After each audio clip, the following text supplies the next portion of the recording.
Back to zero YouTube channel. This is Shivani Keswani और मैं आपके लिए फाइनली ले आई हूँ आरआरबी क्लर्क की जीए की स्ट्रैटेजी। अभी जैसे आईबीपीएस एग्जाम्स करा रहा है आपका, आरआरबी पीओ मेंस आपने देखा, आईबीपीएस क्लर्क देखा, आईबीपीएस पीओ देखा, जीए बहुत अजीब टाइप सा पूछा जा रहा है, स्टैटिक भर भर के आ रहा है, वन लाइनर्स आ रहे हैं, स्टेटमेंट वाले क्वेश्चंस कम हो गए हैं। तो इसको कैसे अप्रोच करना है, कौन कौन से आपके मोस्ट इंपॉर्टेंट टॉपिक्स हैं, वो तो मैं आपको हर वीडियो में बताती ही हूँ, लेकिन आज मैं आपको एक्स्ट्रा ये बताऊंगी कि उन टॉपिक्स में से पढ़ना क्या क्या है, स्कीम्स में आपको क्या पढ़ना है, अवार्ड्स में क्या पढ़ना है, अपॉइंटमेंट्स में क्या पढ़ना है, कौन सी चीज़ है जिसको आपको दिमाग में रखना है। अभी तो हम झट झट में पढ़ के ख़त्म करते थे, लेकिन बहुत सारी ऐसी डिटेल्स हैं जिनको आपको दिमाग में रखना है। तो इस डिटेल वीडियो में आप ये देखने वाले हैं और इसी तरीके से अगर आप आरआरबी क्लर्क की तैयारी करेंगे तो जीए में बहुत अच्छे नंबर आप ले आएंगे। ठीक है, आरआरबी क्लर्क का हमने मेंटोरशिप भी लॉन्च कर दिया है, तो आप चाहें तो एनरोल कर सकते हैं। ये आपका व्हाट्सएप नंबर है, इस पे जाके कांटेक्ट कर सकते हैं, क्वेरीज पूछ सकते हैं और फिर एनरोल करा सकते हैं। और ये हमारी वेबसाइट है, इस पे जाके आप डायरेक्टली सर्च कर सकते हैं, आपको आरआरबी क्लर्क का कोर्स मिल जाएगा। 33% ऑफ चल रहा है, एक महीने का आपका पूरा जब तक आपका एग्जाम है तब तक आपका ये पूरा वैलिडिटी रहेगी इसकी। और साथ ही साथ आपको इसमें डेली टू डू लिस्ट मिलेगी, आपको हम बताएंगे कि कैसे आपको करना है, डेली कौन कौन से सब्जेक्ट्स पढ़ने, कौन कौन से टॉपिक्स पढ़ने हैं। मेरे साथ वीकली प्लान्स रहेंगे आपके, मैं आपको गाइड करूंगी कि किस तरीके से आप कौन से सब्जेक्ट में इंक्रीज कर सकते हैं नंबर। साथ ही साथ आपको एक डाउट सॉल्वर भी मिलेगा जहां पे आप अपने क्वेश्चंस भेज सकते हैं और वो आपको सॉल्व करके देंगे। तो ये सारी फैसिलिटीज़ लेना चाहते हैं तो ज़रूर से एनरोल कराइए। और हाँ, रैंक लिस्ट वाला कंसेप्ट तो मैं भूल ही गई, आपको वीकली बेसिस पे पूरा आपका परफॉर्मेंस ट्रैक करके हम रैंक लिस्ट प्रोवाइड करते हैं, जिससे कि आप भी मोटिवेटेड रहें कि भाई पढ़ाई करनी है। चलिए शुरू करते हैं आप वीडियो को बिना किसी देरी के। तो ये रहा आरआरबी क्लर्क का जीए का मास्टर प्लान आपके लिए। यहाँ पे बेसिकली मैंने सारे आईबीपीएस के ट्रेंड्स को एनालाइज किया है, मतलब अभी तक जितने भी एग्जाम्स हुए, आपका आरआरबी पीओ रिसेंटली हुआ, ठीक है, इसके अलावा आपका आईबीपीएस क्लर्क का मेंस हुआ, एसबीआई क्लर्क का मेंस हुआ, एसबीआई पीओ हुआ, आईबीपीएस पीओ मेंस हुआ। तो ये सारे एग्जाम्स को मैंने प्रॉपरली एनालाइज किया है कि आईबीपीएस किस टाइप के क्वेश्चंस पूछ रहा है। जो आप लोग डर रहे हो ना कि स्टैटिक मैम बहुत सारा पूछ रहा है, कैसे करें, उसका सॉल्यूशन मैं आपको इसी वीडियो में देने वाली हूँ और मैं आपको बताने वाली हूँ कि इंपॉर्टेंट टॉपिक्स क्या रहेंगे और उन इंपॉर्टेंट टॉपिक्स में पढ़ना क्या क्या है। मोस्ट इंपॉर्टेंट बात तो यही होती है, आपको इंपॉर्टेंट टॉपिक्स हर कोई बता देगा, बट उसमें क्या चीज़ पे फोकस करना है, किस किस चीज़ को पढ़ना है, वो मैं आपको बताती हूँ। तो शुरू करते हैं स्कीम से। सबसे पहले तो ना स्कीम्स आपकी लास्ट 4 to 5 मंथ्स का आप पढ़ो, ठीक है, लास्ट 4 to 5 मंथ्स का आप पढ़ लो, जिसमें आपको क्या क्या चीज़ें याद रखनी है। एक तो लॉन्च ईयर कि कब लॉन्च हुई, डेट याद रखो, मंथ याद रखो, मंथ और ईयर तो आपको याद रखना ही है। फिर अंडर विच मिनिस्ट्री लॉन्च हुई, ठीक है।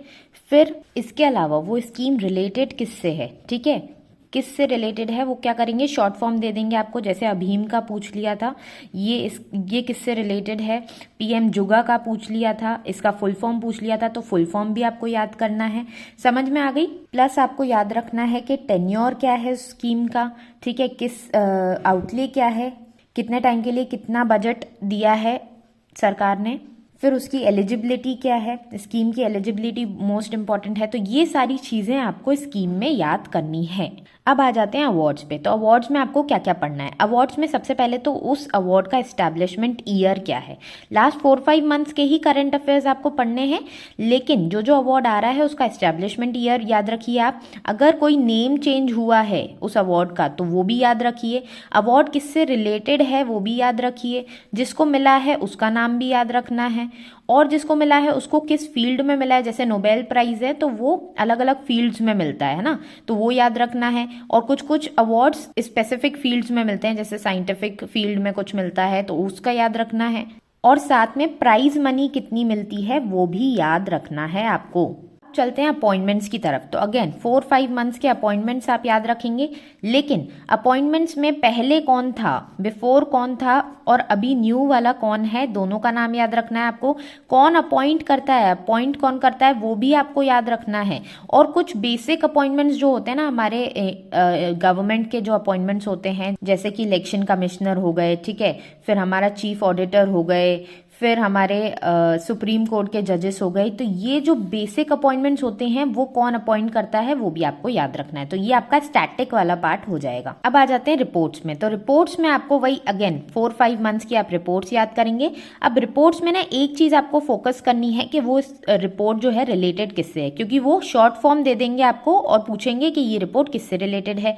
फिर इस रिपोर्ट में इंडिया की कितनी रैंक है, फिर टॉप किसने किया है, टॉप 5 याद रखने हैं आपको, ठीक है। और मेजर जो हाइलाइट्स होती है ना, मेजर हाइलाइट्स, वो आप याद रखेंगे। प्लस याद रखेंगे कि एडिशन कौन सा है उस रिपोर्ट का और कौन सी ऑर्गेनाइजेशन उसे पब्लिश करती है। ये चीजें आपको रिपोर्ट्स में याद रखनी है।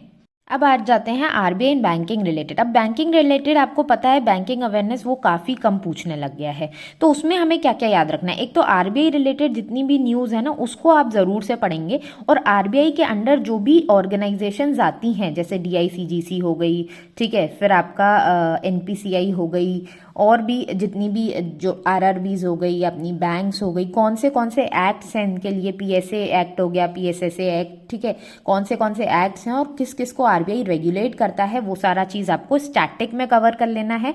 प्लस करंट में आपका जो पेनल्टीज वाला पोर्शन होता है ना कि पेनल्टीज किस पे कितनी लग रही हैं, मेजर बैंक्स वाली बहुत सारी पेनल्टीज लगाता रहता है, मेजर बैंक्स एनबीएफसीज वाली आपको याद रखनी है, जिसपे बड़ी बड़ी पेनल्टीज लगी हो वो वाली याद रखनी है आपको, और पेनल्टीज अमाउंट याद रखना है, और उसका रीजन याद रखना है। तो आप मेजर पढ़ेंगे ना तो बहुत कम लिस्ट आ जाएगी इसकी। प्लस आरबीआई ने कुछ रीसेंट इनिशिएटिव्स लिए जैसे टोकनाइजेशन वाला इनिशिएटिव, तो उसमें कितनी बैंक्स ने अडॉप्ट कर लिया है ये थोड़ा सा आपको याद रखना है। अब आ जाते हैं प्योर स्टैटिक में आपको क्या क्या पढ़ना है। तो सारी बैंक्स के हेडक्वार्टर्स आपको याद होने चाहिए और जो उनकी टैगलाइंस हैं ये आप याद रखेंगे, ठीक है, ये आपको अलग से पढ़ना है। कैपिटल्स पढ़नी है सारी स्टेट्स की, कंट्रीज की कैपिटल्स। अब कंट्रीज ना पूरी कंट्रीज आपको लेके नहीं बैठना है, जो कंट्री आपकी करंट में रही है, न्यूज में रही है, उसके आपको कैपिटल्स याद रखने हैं। पीएम्स प्रेसिडेंट्स जो भी वहां पे हाईएस्ट पोस्ट है वो याद रखना है आपको।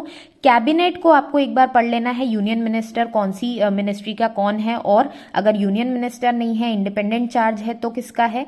स्टेट मिनिस्टर अगर इंडिपेंडेंट चार्ज नहीं है, यूनियन मिनिस्टर नहीं है, तो स्टेट मिनिस्टर कौन है, समझ में आई। तो अगर ये दोनों बंदे नहीं होंगे तब इस वाले बंदे को याद रखना है अपन को, ठीक है। इसके अलावा आप जो पॉपुलर डैम्स है ना, पॉपुलर डैम्स हैं कौन से स्टेट में सिचुएटेड हैं वो आप याद रखेंगे। फिर आपका जीएसटी रेट्स, अभी रिसेंटली जीएसटी रेट्स अपडेट हुए हैं तो कौन से रेट्स अभी लग रहे हैं, किस पे लग रहे हैं वो याद रखेंगे आप। डेज एंड डेट्स में ना सबसे इंपॉर्टेंट वाली चीज़ है जैसे इंटरनेशनल वुमेन्स डे बहुत इंपॉर्टेंट है, तो ये वाला आपको याद रखना है। यूएन सॉलिडारिटी डे, तो इसी तरीके के मोस्ट इंपॉर्टेंट वाले ही वो पूछ रहे हैं तो वो आप याद रखेंगे। प्लस प्योर स्टैटिक में आपका स्पोर्ट्स और कप्स वाला आ जाएगा, तो कौन सा कप कौन से स्पोर्ट्स से रिलेटेड है एक बार वो देख लेंगे।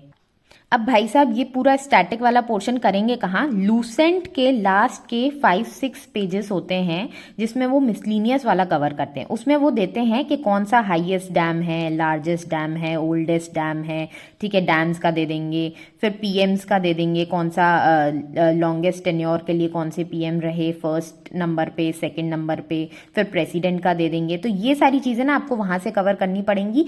और तो और आपको बैंकिंग वाला भी कवर करना है, ओल्डेस्ट बैंक कौन सी थी इंडिया में अभी तक जो चल रही है वो कौन सी थी, ठीक है, म्यूचुअल फंड कौन सा ओल्डेस्ट था, इंश्योरेंस कौन सा ओल्डेस्ट कंपनी है, फिर अपनी लार्जेस्ट कंपनी कौन सी है इंश्योरेंस में, ये चीज़ें आप देख लेंगे। ये रहा पूरा स्टैटिक।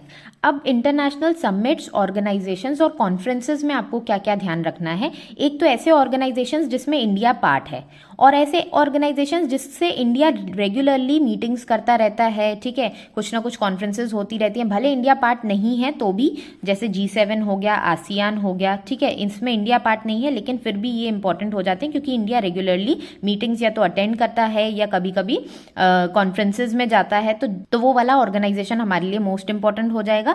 उसका अपन को क्या क्या याद रखना है, नंबर ऑफ मेंबर्स याद रखने हैं, ठीक है, number of members, latest member कौन है ऐड हुआ है वो याद रखना है। प्लस जो इंटरनेशनल ऑर्गेनाइजेशंस हैं जैसे WTO है, IMF है, वर्ल्ड बैंक है, इसमें आपके ये सारी चीज़ें तो याद रखेंगे ही, प्लस आप याद रखेंगे कि इनकी जो कॉन्फ्रेंसेज होती हैं किस किस टाइप की होती है। एक आपकी जैसे WTO में मिनिस्ट्रियल कॉन्फ्रेंस होती है, एक आपकी जनरल कॉन्फ्रेंस होती है, मिनिस्ट्रियल हर 2 साल में एक बार होती है। ये चीज़ आपको याद रखनी है, ठीक है। जैसे उन्होंने IUCN का पूछ लिया था, IUCN कितने सालों में होती है, तो ऐसी जो कॉन्फ्रेंसेस जो न्यूज़ में है, जो न्यूज़ में आपको वही पढ़ना है, लेकिन आपको इन सारी चीज़ों पे ध्यान देते हुए पढ़ना है, क्योंकि यही IBPS पूछ रहा है। आपका स्टैटिक कहीं और से नहीं आ रहा है, आपका करंट डिराइव्ड ही आ रहा है, लेकिन आपको क्या करना है, फोकस इन चीज़ों पे करना है। कौन होस्ट कर रहा है, कौन सी मीटिंग, क्या वेन्यू है, ये सारी चीज़ें इंपॉर्टेंट बन जाती हैं। आ जाते हैं मिसलिनियस पार्ट में, वो क्या क्या पूछ रहा है। जैसे आपके पोर्टल्स और एप्स जो लास्ट 5 मंथ्स में न्यूज़ में थे, इन पे वो क्वेश्चन डाल रहा है कि ये किससे रिलेटेड हैं, ठीक है। शॉर्ट फॉर्म दे देगा, अगेन रिलेटेड किससे हैं, किस मिनिस्ट्री या डिपार्टमेंट के अंडर ये आ रहे हैं, ये पूछ लेगा। प्लस आपके जो GI टैग्स हैं, ठीक है, लास्ट 3 मंथ्स के GI टैग्स आप याद कर लेना, कौन से स्टेट से मिला है, किस चीज़ के लिए मिला है, ये वो पूछ रहा है, ठीक है।